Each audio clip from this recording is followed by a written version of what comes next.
Ok, bonjour tout le monde. Je suis très contente de partager ce sujet avec les hydros du CFH et merci pour l'invitation. Donc voilà, je suis Géraldine Picot, je suis hydrogéologue au BRGM depuis une vingtaine d'années et je travaille sur ce sujet de recharge maîtrisée des aquifères depuis un bout de temps.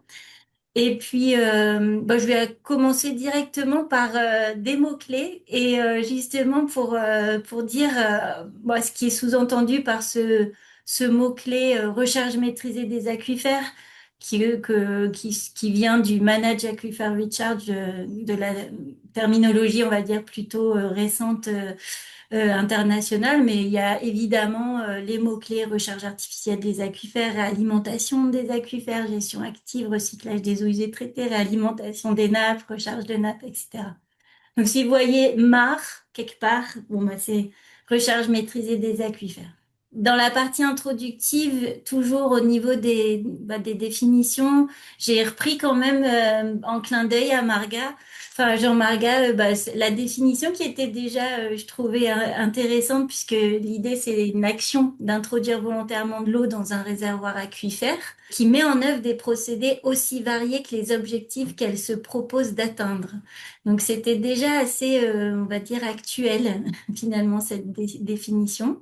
Et puis au fur et à mesure, la définition, la terminologie s'est enrichie ou a changé.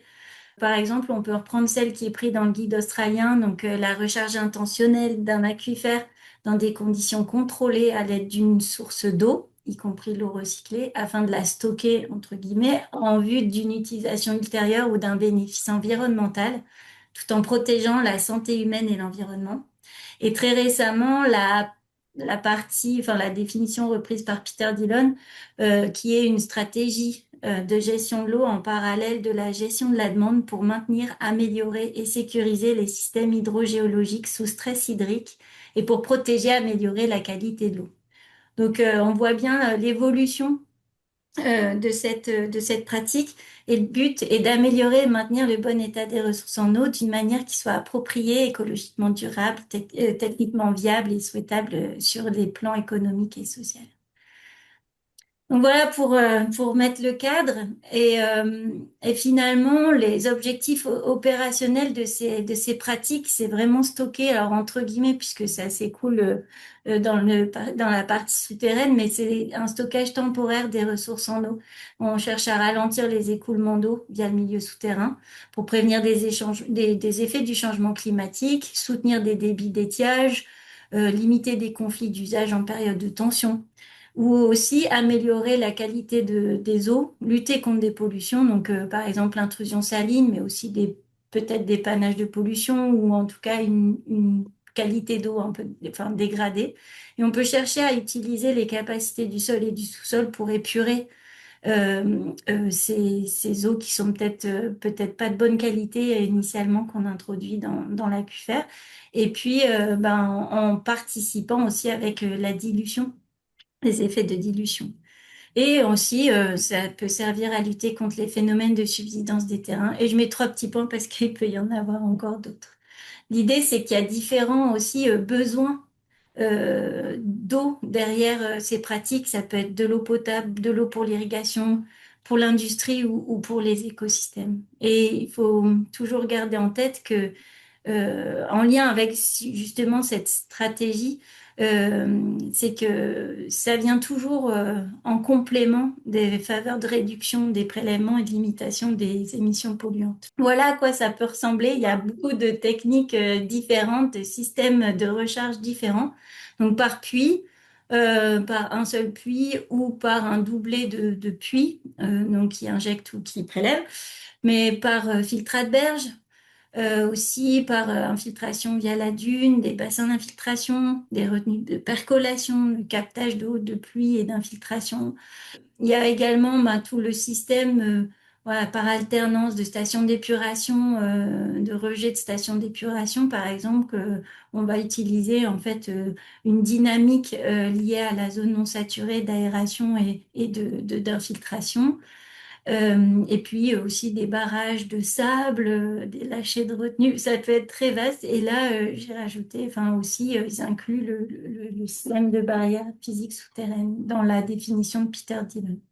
de 2005. On peut utiliser tout un type d'eau, des eaux très, très variées, rivières, de ruissellement, d'eau usée traitée, municipales, urbaines, industrielles, des eaux somates, des eaux même d'eau souterraine.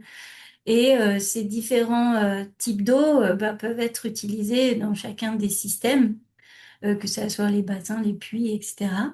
En sachant qu'à chaque dispositif bah, de recharge maîtrisé des aquifères, bah, il y a quand même l'intérêt bah, de mettre en adéquation la bonne qualité d'eau en fonction de ce qui est recherché. Donc soit parce qu'on cherche la capacité épuratoire ou soit parce qu'on veut justement pérenniser l'ouvrage de recharge et donc il faut une certaine qualité d'eau. Et puis, donc à chaque fois, il y a une combinaison comme ça. Chaque dispositif va dépendre aussi bah, de l'utilisation de l'eau qui est ciblée derrière. Voilà, donc il y a tout en prenant en compte les composantes des caractéristiques aquifères. Donc je passe assez rapidement encore sur les concepts. Euh, Évidemment, quand on travaille sur ces systèmes, comme vous pouvez voir sur le schéma, il y a quand même beaucoup de questions qui se posent, des phénomènes qui vont se passer dans le souterrain. Et puis, on cherche toujours à avoir, à se poser un tas de questions sur la performance du système, la contamination, est-ce que, on sera face à tel ou tel risque. Et donc, là, on va pouvoir déployer tout un tas d'outils et de compétences multiples. Et puis, à chaque fois, on peut combiner sur un territoire ces différentes techniques et qui vont se faire en fonction de l'environnement dans lequel on se trouve, environnement, on va dire, géographique et souterrain, géologique et hydrogéologique. Et pour finir, on va mettre en place ces systèmes-là souvent parce qu'on cherche une dynamique. Donc, il faut pouvoir allier les deux dynamiques, la dynamique du grand cycle de l'eau et puis du petit cycle de l'eau, c'est-à-dire de l'usage qu'on fera en fait derrière. Par exemple, ici, vous avez le petit schéma qui montre quand l'eau est en surplus, on va la transférer vers l'aquifère qui va la stocker de manière, on va dire, le temps de rééquilibrer les eaux souterraines pour pouvoir, en période de besoin, prendre l'eau, reprendre l'eau qui a été stockée en hiver, par exemple, et puis la reprendre en été. Tout ça est encadré par, voilà, par la partie réglementaire, donc projet européen, enfin de tout ce qui est européen et français. Et puis, en fonction des cas, on peut être sur des cas très simples, donc qui peuvent être, qu'on retrouve facilement dans la directive 4 sur l'eau, et puis celle sur l'eau souterraine, et puis via le code de l'environnement.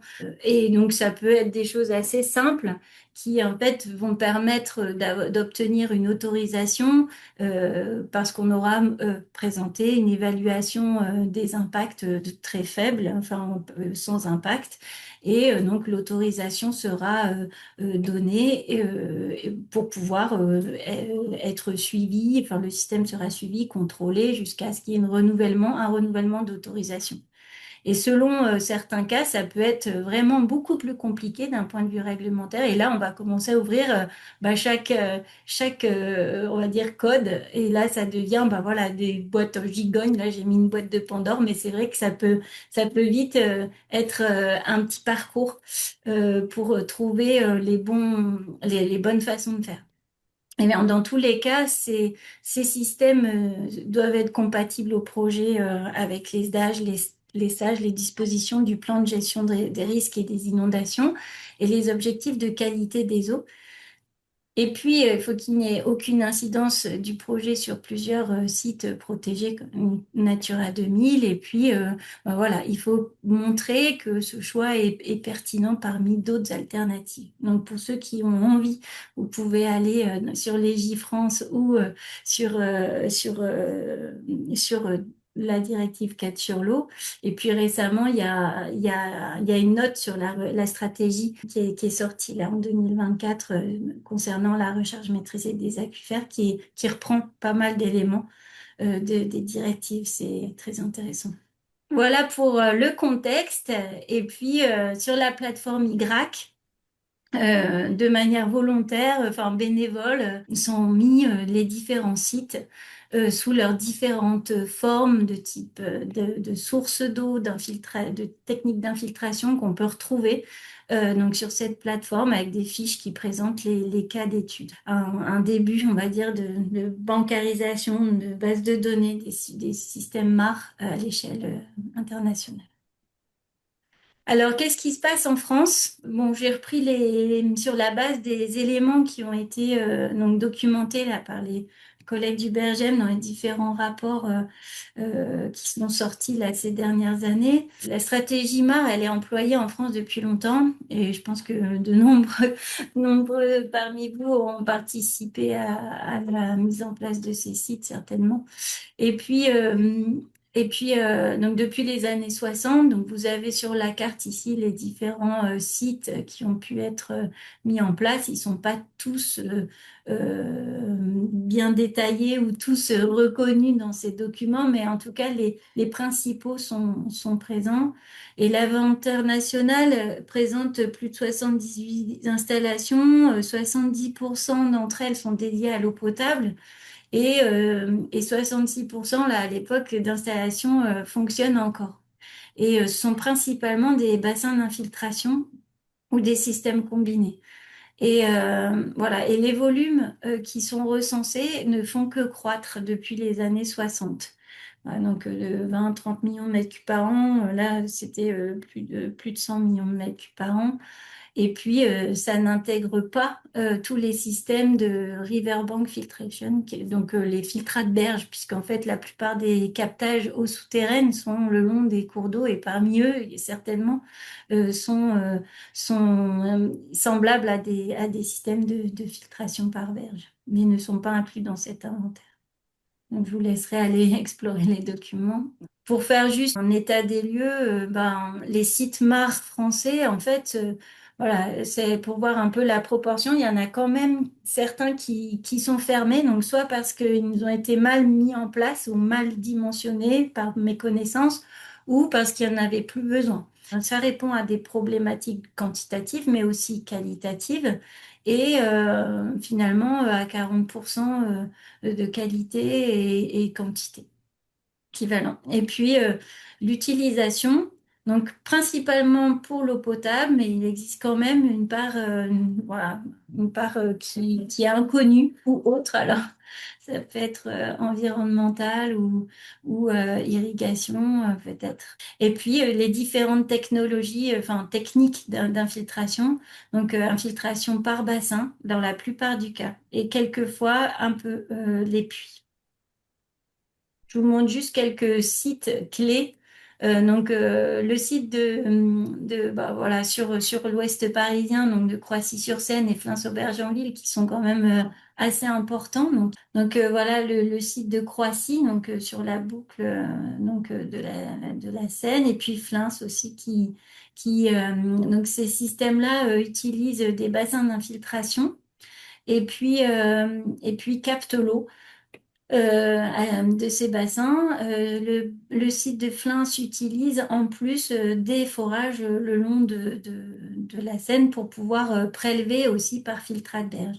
Et ça réduit en fait les systèmes de traitement d'eau donc associés à ces systèmes avant distribution. Il y a un site à Oulmoul dans le nord qui permet aussi, par infiltration de bassin, d'infiltrer l'eau dans la craie, qui est exploitée pour le Dunkerquois, pour l'eau potable du Dunkerquois. Et ce site-là, il est mis en place lorsque c'est nécessaire. Le site de Crépieux-Charmy qui représente des volumes très importants et qui est là ici sur le même système avec des bassins d'infiltration et qui est encore étudié aussi aujourd'hui. Et puis j'ai rajouté le site d'Agon-Coutainville qui est tout petit en volume, mais qui en fait présente en fait un système d'utilisation des eaux de station d'épuration et puis de combinaison d'infiltration et de roseaux plantés pour justement éviter enfin garantir une amélioration de la qualité avant que l'eau n'arrive sur l'espace côtier où une exploitation conchylicole très importante est réalisée. Il faut protéger la qualité d'eau côtière. Voilà pour les grands principes et regarde, voir à quoi ça ressemble. Maintenant, si on regarde au cours des dernières années, on voit qu'il y a un effet du changement climatique qui se manifeste déjà avec une augmentation des épisodes de sécheresse. Donc, on peut voir ici l'écart à la normale des températures dans les années 50 un peu, et puis dans les années 90, depuis les années 90, on voit que ça commence à chauffer. Si on regarde aux côtés des glaciers, donc on voit aussi une baisse importante de l'épaisseur des glaciers. Il y a des études qui ont voilà, montré qu'il y a une perte de l'eau donc renouvelable, c'est-à-dire que on aura moins d'eau disponible de pluie, en tout cas qui participera en fait à nos besoins et puis avec des augmentations des conditions d'assèchement des cours d'eau qui commencent à exploser. Donc si on regarde l'observation en ASEC par département ou encore des baisses de niveau piézométrique avec ici une situation à 2022. Donc, on pourrait toutes les sortir, mais ce qui amène certaines conséquences, par exemple, d'augmentation de l'évolution de la surface agricole qui est irriguée et qui aura une conséquence sur les eaux souterraines et leur déséquilibre. On pourrait aussi parler de l'état aussi qualitatif des eaux souterraines, par exemple, en parallèle. Si on regarde ce que ça amène quand on regarde les restrictions d'eau, que ça soit en surface ou en souterrain, on voit que depuis les 10 dernières années, on voit une augmentation croissante des restrictions d'eau dans les départements et de plus en plus sévère et de plus en plus longue. Et même, on voit des restrictions qui sont même en hiver. Et ça pose question sur comment faire. Donc, plus de 90% des départements ont instauré des restrictions d'usage de l'eau par arrêté. Et donc, l'idée, c'est de trouver des solutions. Parmi les solutions, il y a de nombreuses alternatives qui sont étudiées et qui incluent la stratégie de recharge maîtrisée des aquifères et ça à différentes échelles, donc de la zone de captage ou de la protection de bassin hydrographique, enfin à l'échelle du bassin hydrographique. Et au cours des 10 dernières années, on voit, enfin moi j'ai pu voir une dizaine d'études de faisabilité de marque qui se sont lancées à mon échelle, mais j'imagine que vous en voyez aussi. Et j'ai remarqué elles étaient sous trois angles.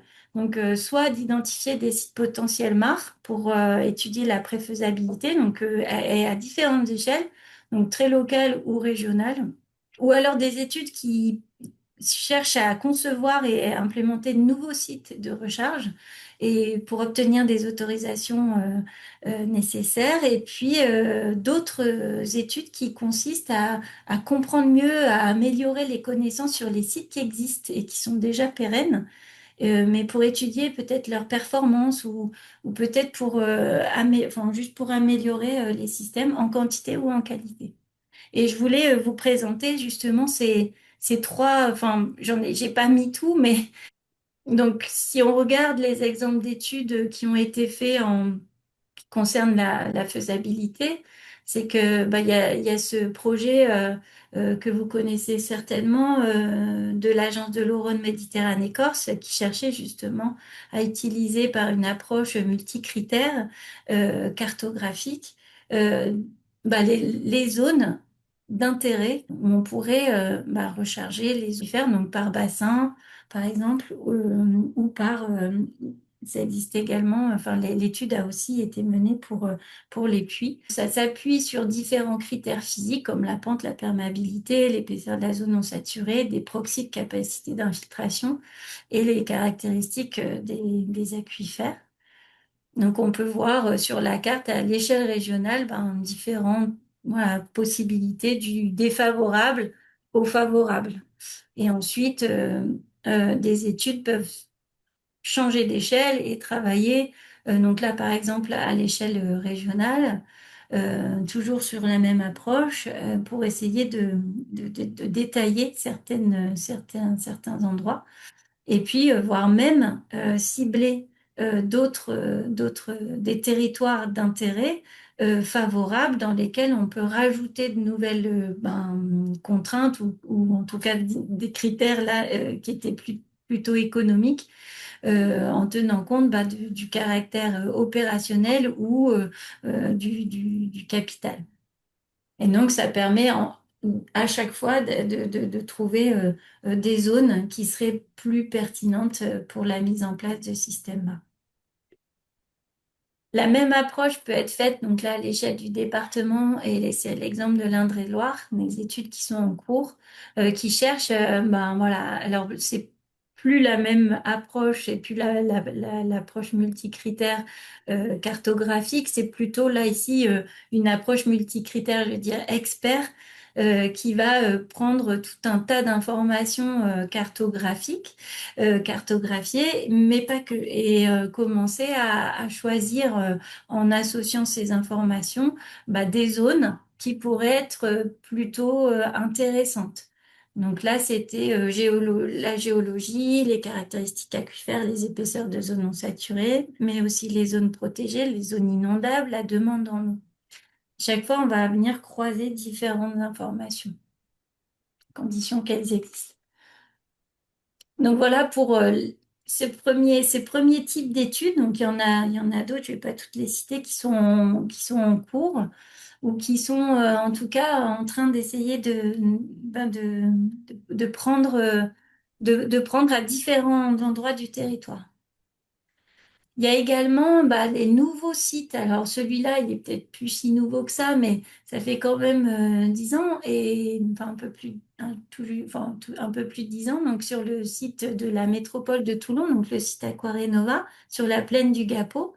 Et c'est un site qui a été créé. Donc il y a eu des études qui ont été menées et puis l'idée c'est de mettre en place ce site. Donc du côté sur la ville de Hyères de prendre de l'eau du robot et puis de venir l'infiltrer dans un bassin d'infiltration pour limiter l'intrusion saline et protéger les captages AEP. Et donc, cette action a été démarrée en 2015. Et il y a pas mal d'informations sur le site Aquarenova. Et puis, sont associés à ces sites bah, des études de projets de recherche et développement. Donc là, c'est l'exemple du projet Smart Control en GPI Water. Et un des exemples, c'était d'utiliser, voilà, ce site a servi d'application de développement d'outils de modélisation de plateformes de connaissances partagées. Donc, voici un exemple où l'idée, c'est de remodéliser et d'utiliser bah, les outils mis en œuvre sur cette plateforme pour connaître bah, les différents impacts ou incidences ou bénéfices de la mise en place des bassins d'infiltration. De la même manière, on change d'endroit, on va du côté de Toulouse. En amont de la métropole de Toulouse, donc il y a le démonstrateur Air-Garonne qui est en cours d'étude, dont le but est d'accroître le débit de la Garonne en période d'étiage par l'infiltration des eaux donc de la Garonne, prise amont via le canal Sainte-Martorie et de pouvoir ralentir les écoulements via l'aquifère alluvial. Et les premières expériences de mise en eau bah, ont eu lieu là très récemment. Donc voilà à quoi ça ressemble, la prise d'eau, donc via des canals, et puis des acheminements par des petits fossés jusqu'à un bassin d'infiltration. Le but, c'est de ralentir les écoulements au passage donc de l'aquifère. Et ce système est une des actions d'un projet beaucoup plus vaste qui s'appelle Garonne Amont, ouais, qui veut mettre en place beaucoup d'actions pour justement euh, ralentir les écoulements sur l'entièreté du bassin. Il y a donc le fameux site d'Agon-Coutainville dont je vous parlais au début. Donc là, on va chercher plutôt à connaître, en tout cas, améliorer ou apporter de la connaissance sur des sites qui sont déjà opérationnels depuis un certain temps et pour vous les étudier ou peut-être approfondir certaines connaissances vis-à-vis des évolutions peut-être de la réglementation ou de nouvelles manières de mesurer ou d'analyser des éléments ou des substances euh, qui seraient infiltrées. Donc là, c'est en association avec des projets de recherche qui ont eu lieu et qui ont permis la réalisation d'une thèse par les travaux de Quentin Guillaumeautot. Et donc il y a eu des suivis spécifiques sur donc qui vont au-delà de l'autorisation préfectorale qui demande à suivre tout un tas d'éléments. Donc, autour des bassins d'infiltration, donc il y a eu la mise en place de nouveaux piézomètres, l'instrumentation de la salinité par différentes techniques, puis aussi des mesures par des campagnes exceptionnelles pour mesurer tous les composants chimiques qu'on pouvait faire au laboratoire. Et puis un essai de traçage en suivi opérationnel ou juste un suivi de traçage, des essais de pompage, etc. Et pour justement voir à quel point des composés pouvaient être finalement abattus, atténués lors de leur passage par le sol et le sous-sol. Donc, que ça soit la partie zone non saturée qui est très faible ici ou plutôt la partie, on va dire, saturée. Donc c'est là, on va plutôt parler d'épuration par le sol et on appelle ça SAT, Soil Aquifer Treatment. C'est pour ça qu'il y a vous voyez le mot SAT.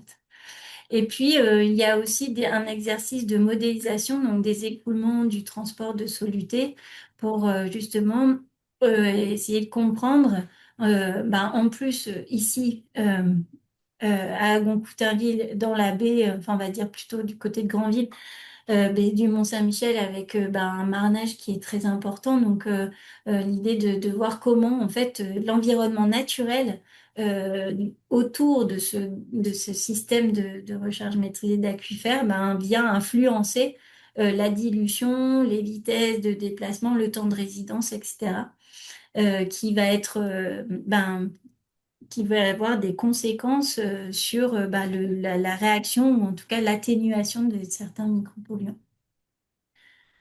Donc, vous pouvez retrouver ces éléments-là. Ça a été travaillé grâce à des projets qui sont financés par les projets européens de type H2020, les GPI Water, etc.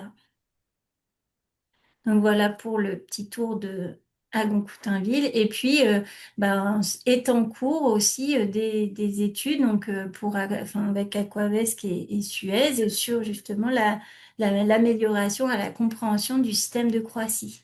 Donc, il y a eu plusieurs interventions d'études sur ce site avec des suivis spécifiques, des expérimentations de terrain une amélioration de la connaissance et de la compréhension des écoulements par tout un tas de choses, suivi piézométrique, niveau d'eau, volume. Voilà, on mesure, on observe des diagraphies, de la géophysique, des essais de pompage, essais de traçage et de l'analyse de données multiples pour amener à une révision et une mise à jour des outils de modélisation.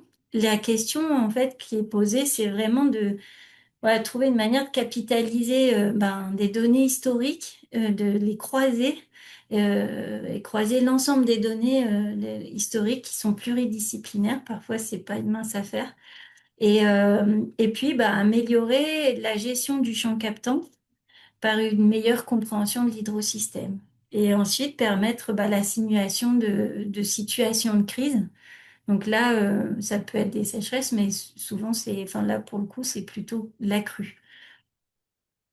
Donc voilà, par ces exemples, je voulais vous conclure et puis vous montrer que la stratégie de recharge maîtrisée des aquifères, elle est bien connue en France, ce qui à l'international, des fois, n'est pas du tout perçu. Elle est mise en œuvre depuis longtemps. Les sites existants constituent en fait des vitrines très utiles pour le partage des connaissances et le déploiement de nouveaux projets pilotes. Et surtout si on a un déploiement et un intérêt pour faire face aux sécheresses là, consécutives, ça pourrait être très bien de les remettre en avant et communiquer pour donner des exemples, surtout sur les sites pérennes. Et il y a un cadre réglementaire et européen français donc qui est intéressant, qui existe et qui permet la mise en œuvre de ces dispositifs MAR et sont soumis à autorisation et pour obtenir un permis et il faut faire une évaluation d'impact environnemental. Et des questions se posent à chaque étape de la mise en œuvre de ces systèmes sur la faisabilité technique, les impacts, les coûts, les risques hein, qui sont associés à ces systèmes et surtout, justement, ça serait mettre en avant aussi les bénéfices associés à ces systèmes. Et donc, à chaque fois, il faut remobiliser pour chaque site, puisque chaque site est un cas spécifique, la connaissance hydrogéologique, hydrologique, etc., la connaissance des besoins en eau, de ses évolutions, la maîtrise des traitements de l'eau, la maîtrise des solutions de recharge, l'analyse, la compréhension, la prévision à différentes échelles spatio-temporelles, maîtriser le cadre réglementaire, et puis établir des plans stratégiques de surveillance et une organisation des acteurs dédiés au suivi et au contrôle et à l'autorisation de ces systèmes. Et donc là, les hydrogéologues, je pense qu'ils sont vraiment au cœur de ces dispositifs et je pense qu'une communauté d'hydrogéologues pourrait se mettre en place sur ces techniques-là pour se partager l'ensemble des retours d'expérience. Et aussi, comme c'est les années consécutives de sécheresse et l'accès restreint aux ressources en eau mettent en avant cette stratégie, là, je vous ai mis sur la carte les différentes typologies de systèmes MAR, soit des études nouvelles qui sont en cours d'exploration, donc sur les petites étoiles roses, donc des nouveaux sites qui sont en cours de dimensionnement. Et puis, d'autres qui sont en bleu, qui sont à la recherche d'amélioration continue des systèmes, et puis qui existent déjà. Et puis en vert, les endroits où on a cherché à cartographier et à connaître l'implémentation pertinente, ou en tout cas trouver des endroits pertinents. Donc ça, ce sont toutes des études qui ont été mises en place, qui sont peut-être finies aujourd'hui, ou certaines sont encore en cours. Donc, il y a il y a de plus en plus d'études de recharge et à différentes échelles. Et donc, plus que jamais, la coordination, le partage des connaissances, le retour d'expérience, l'implication des parties prenantes, et puis aussi la clarification de la réglementation, alors sous l'angle d'appui, d'aide, pour pas ouvrir toutes les boîtes de Pandore à chaque fois qu'il y a un cas un peu complexe permettrait d'avancer sur les sujets et pour garantir que les techniques MAR puissent devenir une stratégie clé. En tout cas, l'idée, c'est vraiment de ne pas se tromper, en fait. Voilà, c'est un peu la sensation que j'ai en regardant ça, c'est que plus on étudie et plus on met le paquet sur la formation et l'information aussi et les études préalables, plus on garantit la mise en place de systèmes MAR pérennes. Donc il y a un plan haut qui met en œuvre et qui met en avant l'idée de développer une stratégie nationale et un guide méthodologique sur le MAR. Il y a aussi 70 projets de solutions fondées sur la nature qui sont recherchés et 1000 sites pilotes liés à la réutilisation des eaux traitées, des eaux usées traitées. Et puis, en adéquation avec le plan national du changement climatique, ben, l'idée, c'est de développer des solutions d'adaptation. Et donc, dans tout ça, encore une fois, les hydrogéologues ont toute leur place. Donc voilà pour la... Merci pour pour ce moment. Alors moi j'étais hydrogéologue agréée et puis ça m'a donné l'occasion de me rendre compte que pour tout ce qui est de l'aspect sanitaire des eaux et notamment les phytosanitaires, malgré le discours affiché du gouvernement, en fait il n'est pas du tout favorable à nous soutenir pour réduire les pollutions par phytosanitaires. Et je voulais savoir pour le MAR, est-ce que, bon, quel que soit le discours affiché du gouvernement, est-ce que vous sentez effectivement que le gouvernement est réellement favorable à son développement? Ça dépend des situations. Moi, j'ai l'impression, mais je suis pas, j'ai pas l'impression d'être la bonne personne. Enfin, je suis pas représentative de tous les cas en France. Euh, voilà, mais en tout cas, ce qui est sûr, c'est que à chaque fois, je vois dans les documents que le MAR pourrait être une solution pour résoudre en fait des déséquilibres quantitatifs, qualitatifs. Si on creuse la question, en fait, de savoir si oui ou non on peut le faire, pas le faire, on voit que de plus en plus on peut trouver des solutions. De le faire avec des eaux qui sont pas que des eaux, on va dire, d'une qualité, je sais pas comment dire, c'est au cas par cas. Donc en fait, ça dépend vraiment des situations. Mais le fait de se dire qu'on peut utiliser des eaux usées traitées, par exemple, ça fait son chemin. Il y a des retours d'expérience pas très loin de la frontière qui produisent de l'eau potable avec des eaux usées traitées en passant, enfin avec une épuration très poussée et en repassant par l'aquifère. Donc, je sais pas, j'ai l'impression que ça bouge et que le fait que face à vraiment des restrictions d'eau, bah, il faut vraiment, enfin voilà, les territoires sont en train de chercher des solutions, hein, et tout type de solutions, j'ai l'impression.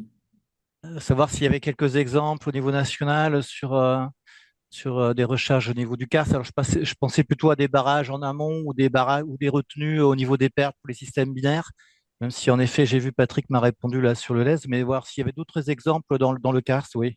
Moi, je connais des exemples, mais en Espagne ou sur d'autres territoires où il y a du karst, ouais. Mais enfin, en français, je sais pas. J'ai rien en tête là.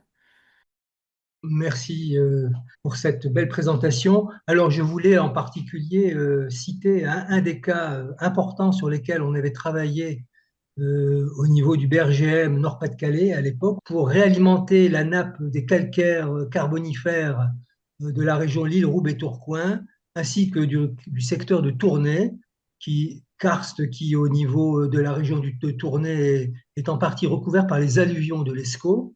On avait réalisé des bassins de récupération des eaux de l'Escaut pour les infiltrer dans le karst dans la partie donc dénoyée du karst à la frontière franco-belge.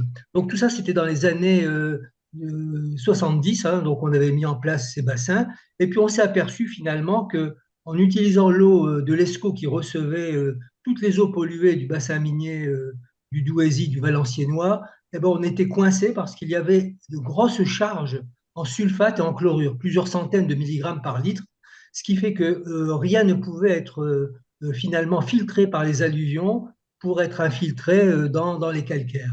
Et ça avait posé de gros problèmes et finalement on avait dû abandonner la recharge du karst du Nord-Pas-de-Calais, donc de l'île Roubaix-Tourcoing, parce que les eaux étaient impropres. Cela veut dire que quand même, il faut avoir des plans d'ensemble très coûteux et longs à mettre en œuvre pour que les eaux superficielles des grandes rivières soient suffisamment propres et éventuellement donc débarrasser de certains polluants permanents pratiquement pour pouvoir faire de la réalimentation artificielle. Sauf qu'après cet abandon des années 70-80, il y a eu en bordure de ce champ euh, qui était expérimental à l'époque, la formation brutale, hein, c'était dans la fin des années 70, d'un effondrement karstique et toute l'eau de l'Escaut est partie directement, sans être épurée bien évidemment, dans le karst donc, de l'île Roubaix-Tourcoing, ce qui a provoqué une remontée spectaculaire d'une trentaine de mètres des niveaux d'eau dans la région de Roubaix-Tourcoing, parce que c'était ces niveaux d'eau qui s'abaissant d'année en année, avaient mis en place un système donc, de limitation des nouveaux captages et la limitation des débits à capter. Donc vous voyez que la nature, quelquefois, nous devance, hein, mais il a fallu bien entendu très rapidement stopper ces infiltrations par les effondrements donc des grandes dolines qui s'étaient formées suite après une sécheresse épouvantable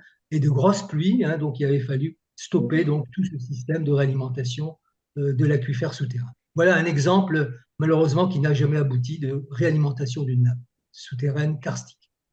Que justement avec Dominique Thierry, quand on faisait la modélisation de l'aquifère calcaire carbonifère transfrontalier, on avait dû justement évaluer le volume que représentaient ces pertes par effondrement, les pertes de quin. Et en fait, pour pouvoir recalibrer le modèle en tenant compte de cette élévation piézométrique là dans du côté enfin beaucoup plus loin.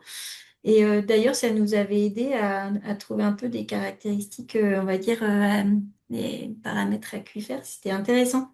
Mais oui, je ne savais pas que les bassins avaient été réellement mis en place et que ça avait quand même été testé dans le projet de recharge, de réalimentation dans les années 70. Oui, merci, merci beaucoup. Oui, je voulais savoir déjà quel était, s'il y en avait. J'ai bien conscience que ça dépend évidemment du lieu et du contexte hydrogéologique de là où on envisage un mare ou une mare. Mais est-ce qu'il y avait des référentiels qualité à respecter pour justement la qualité de l'eau qu'on va réinjecter? Est-ce que c'est par défaut finalement les référentiels eau potable ou est-ce qu'il y a d'ores et déjà des référentiels qui sont utilisés du genre NQE peut-être ou voilà, ce que sais-je. Merci. Et puis oui, la deuxième, c'était est-ce qu'il y a une base de données SIG qui permet de visualiser finalement où sont actuellement soit les projets ou les mares en fonctionnement. Merci beaucoup. Bah, je vais commencer par la dernière parce qu'il n'y a pas, en fait, c'est les bases de données qui pourraient exister, enfin françaises en tout cas. En fait, finalement, ça serait, on pourrait les retrouver dans les IOTA. Puisqu'en fait, pour certains des systèmes, ça passe par les bases de données, enfin la demande environnementale. Donc c'est les dossiers donc IOTA. Donc Et j'ai puis cru c'est comprendre, soumis à autorisation, j'imagine, donc en effet, on pourrait les voilà, récupérer via les arrêtés préfectoraux, quoi. exactement. D'accord. Donc mais il n'y a pas de base de données nationale, enfin Cartographique, dédiée quoi. au MAR. Ça Ok. n'existe pas. Il Ok. faudrait la créer. Ça serait intéressant de la créer. On avait déjà fait, à l'époque, au BRGM, on avait déjà fait une demande au ministère pour montrer l'intérêt que ça avait. Pas que pour le Mar, mais aussi pour d'autres sujets. Mais non, ça a pas pris, ça n'existe pas. Et puis après, mais tous les documents, par contre, normalement, tous les documents de volume, de description, etc., elles doivent exister. Et même toutes les études, les dossiers liés à l'étude d'impact doivent exister normalement en préfecture ou en tout Très bien. cas quelque part, quoi. Ok. Et pour la partie qualité, bah alors voilà, ça c'est une des boîtes de Pandore qu'il faut ouvrir. C'est pas, ça peut être facile. Euh, Comment dire? Il y a deux aspects. Il y a un aspect, on peut le regarder sous l'angle de la pérennité du dispositif enfin de recharge. Par exemple, si on est sur bassin d'infiltration et que en fait on utilise des eaux qui sont pas de bonne qualité, on va vite colmater ou créer tout un problème de colmatage des bassins. Et on pourrait se dire que c'est pas trop grave parce qu'on peut accéder au bassin et venir racler le film bio qui s'installe ou alors les fines. Donc c'est encore faisable à moindre coût. Par contre, si c'est la même chose dans un puits, là on colmate notre puits et dans ce cas-là, bon, on a perdu en fait enfin voilà, on a perdu déjà le financement du puits et on peut, enfin c'est difficile de récurer le puits. Donc déjà pour cet angle-là, on va plutôt utiliser des eaux beaucoup plus propres, on va dire, pour des injections en puits par rapport à celle des bassins. Évidemment, ça demande une eau de qualité qui est au rendez-vous. Donc soit elle est déjà de base et c'est pas et donc ça marche parce que c'est de l'eau déjà épurée, on va dire. Soit il faut l'épurer. Donc là, ça a un coût, donc il faut imaginer est-ce que ça c'est rentable. Et pour des guides de recommandation il y a l'ANSES qui a fait des propositions dans un document de je sais plus quelle année, 2007, je pense, 2006, je sais plus. Là, j'ai perdu la date, mais en tout cas, l'ANSES a regardé ça, mais sous un angle santé. Euh, Après, on a quoi? On a aussi toute la partie qui est liée au non-impact des eaux souterraines. Donc là, il faut ouvrir les boîtes de Pandore sur, quand je dis les boîtes de Pandore, c'est-à-dire tout ce qui est lié à l'état, enfin l'état des lieux, des eaux souterraines, de la manière de monitorer, de connaître toute la liste, en tout cas les annexes qui sont liées à la directive 4 sur l'eau pour savoir justement quels sont les seuils pour définir le bon état, le mauvais état. Et dans ce cas-là, aller chercher toutes ces molécules une par une et se dire, bah voilà, comment a été défini l'état chimique de la masse d'eau qui est ciblée. Et puis, est-ce que en fait l'eau que je vais recharger, si elle est directement injectée, il faut pas qu'elle dégrade. Il faut qu'elle soit au moins de qualité égale à celle qui est qui est ciblée. Et puis, si ça passe par bassin d'infiltration, le temps de passage dans la zone non saturée, s'il y a ce temps de passage-là, il faudrait, voilà, il peut se passer des réactions et dans ce cas-là, ça serait bien que, on peut prendre en compte cette réaction jusqu'à ce qu'elle arrive en fait dans la zone saturée. Et puis après, comme c'est au cas par cas et qu'en fait, on peut étudier sous différents angles, on pourrait peut-être choisir cette solution parce qu'elle est la meilleure, même si peut-être enfin, est-ce qu'elle dégraderait, voilà. Et tout le problème des boîtes de Pandore et de la décision, elle est là. Et là, pour l'instant, on n'a pas grand-chose sous le coude, en fait, dans des situations qui peuvent être complexes. Par exemple, à Goncoutainville, on a un filtre de l'eau usée traitée et c'est dans la réglementation, c'est lié à la manière dont on rejette des eaux usées, voilà, mais qui quand même demande un contrôle et un suivi en amont et en aval. Et donc, dans ce cas-là, comme il y a un contrôle de la qualité à une certaine fréquence qui est définie par l'arrêté préfectoral, ça veut dire on maîtrise un peu enfin, on maîtrise les risques finalement et on s'assure qu'en fait, il n'y ait pas une tendance à la hausse d'une dégradation d'un état initial. Donc, voilà, donc j'essaye d'être pragmatique, mais c'est vrai que ça peut être, à partir du moment où il y a une mesure en amont, en aval, et qui est en plus l'arrêté préfectoral et est à renouveler, ça veut dire qu'à chaque fois, on va reprendre, on va réactualiser finalement la réglementation, ou peut-être qu'il y a d'autres techniques, une nouvelle molécule, etc. Donc, c'est finalement assez bien pensé et encadré. Et Bonjour à tous et Salut merci Amine. pour la présentation. Quelqu'un a plus ou moins posé la question. Je cherchais à savoir s'il y avait des exemples de mares dans le karst, parce que je trouve que dans notre pays, il y a pas mal de karst et ça serait intéressant de voir si on peut lutter contre le changement climatique en faisant appel aux recharges dans le karst. Mais visiblement, il n'y a pas tant que ça d'exemples. Enfin, c'est pour ça que je pose la question à tout le groupe. Est-ce qu'il y en a qui ont des exemples à nous donner? Où on aurait dérivé une rivière, par exemple, renvoyée vers le karst.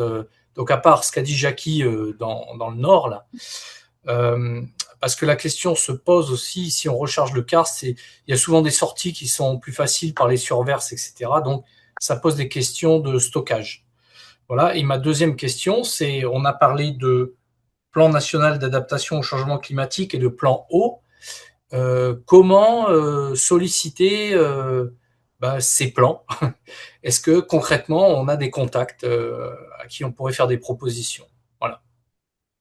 bah, dans le cadre du plan eau, il propose, donc c'est le ministère via l'ADEB qui propose une stratégie, la rédaction d'une stratégie nationale. Il y a un guide méthodologique qui est en cours de rédaction, dont les équipes du BRGM et voilà, dont je fais partie également, qui traduit comment dire, les points d'attention, le cadre, la terminologie, etc. Mais c'est vrai que il y a aussi des recommandations qu'on souhaiterait faire.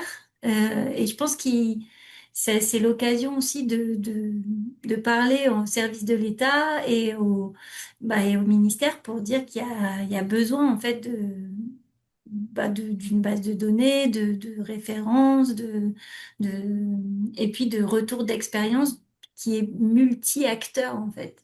Parce qu'il n'y a pas que les études, il y a aussi ceux qui opèrent, il y a ceux qui décident, il y a ceux qui évaluent. Enfin, et je pense que toutes les personnes, elles pourraient enrichir la réflexion nationale. Il n'y a pas d'entité ou comme l'agence de l'eau, etc., qui puisse qu'on puisse solliciter pour proposer des sites pilotes. Moi, je dirais qu'il faudrait essayer du côté de l'OFB, qui sont susceptibles de financer éventuellement des études amont. Comme site pilote, c'est des choses qu'on faisait. Et je pense que les agences de l'eau aussi, elles sont aussi au cœur du financement de ce genre d'initiative. Donc, Merci beaucoup hein, pour tout. Alors, en fait, j'ai une remarque et deux questions, donc je vais faire vite. Je pense qu'il n'a pas été mentionné, mais il me semble qu'il est aussi intéressant de pointer l'usage de la recharge artificielle pour la préservation des aquifères littoraux contre l'intrusion saline. C'est des choses qui sont, y compris au sud. Hein. Vous comprenez évidemment qu'avec une petite barrière piezo, on peut empêcher les eaux de mer de rentrer et c'est pour protéger les captages. Sinon, voilà, j'avais deux questions. La première sur le traitement, donc on a parlé de la recharge avec des eaux de station d'épuration. Il faut un traitement tertiaire. Est-ce qu'on a une petite idée, compte tenu des contraintes réglementaires ou naturelles, du coût que ça peut représenter par mètre cube en termes de traitement tertiaire, enfin voilà, enfin après traitement, avant infiltration? Puisque voilà, bon, enfin, en gros, il y a beaucoup de projets hein, de valorisation de ces eaux de steppe et la recharge pour reprélèvement un peu plus loin en profitant d'une auto-épuration naturelle dans les nappes, à laquelle on peut réfléchir d'ailleurs par ailleurs, permettrait de maintenir des prélèvements, voilà, avec un traitement moins cher du coup, puisqu'il n'y aura que le traitement tertiaire et pas un traitement complet, notamment pas seulement pour l'AEP, mais aussi pour l'irrigation. je n'ai pas les chiffres en tête, mais là, j'ai mis une petite image là du dernier book de l'UNESCO, donc auquel il faisait, enfin, il cherchait Ah. des sites long terme, pérennes, pour pouvoir faire une étude pour chaque site. Donc, une étude socio-économique, enfin, sur différents points de vue, on va dire.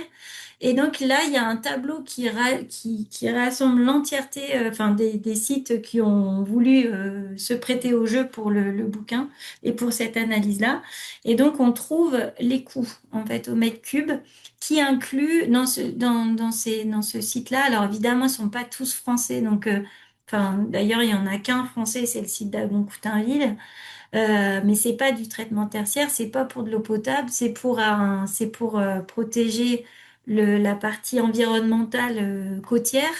Donc voilà, et donc les coûts sont peut-être pas les mêmes que lorsqu'il y a une distribution d'eau potable derrière, mais ce qui est sûr, c'est que il y a le site de Vulpen, enfin Coxide, je sais pas comment on l'appelle, mais en Belgique.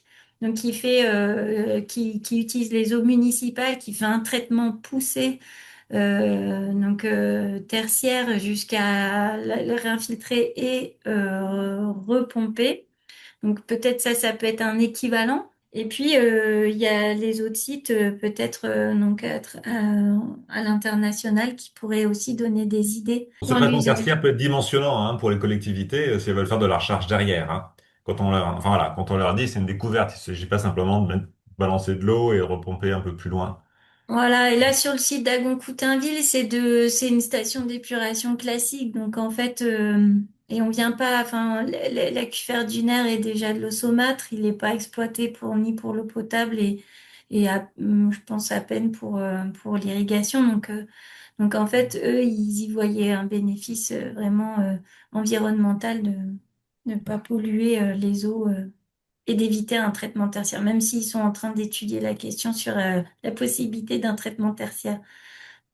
Dernière question rapide, je crois qu'on n'observe pas trop les indicateurs de pollution pour l'aquifère ou les sols, et notamment, enfin je donne juste un exemple, la pollution aux métaux lourds.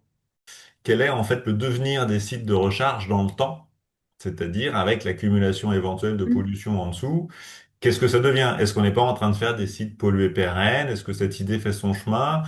Qu'est-ce que ça veut dire? Parce que est-ce que ces sites ont une fin? Donc un beau jour, est-ce qu'il faut dépolluer? Quelle est la stratégie là? Enfin, est-ce qu'on a une prise de conscience? Voilà. Ouais, bah en fait, c'est des questions qu'on se pose aussi, nous, en interne, de l'effet cumulatif, soit dans le temps, soit de multiples sources. C'est-à-dire que, en fait, l'infiltration d'eau pluviale, qui est pas soumise à autorisation et qui est pas du tout contrôlée, bah, pose question aussi. Oui, parce que ça aussi, enfin, ça peut être inclus selon la définition de Peter Dillon comme des sites de recherche maîtrisée des aquifères, mais qui sont pas soumis à une réglementation telle que la recherche maîtrisée des aquifères avec demande d'autorisation, impact environnemental, etc. Donc, ils peuvent être juste déclaratifs.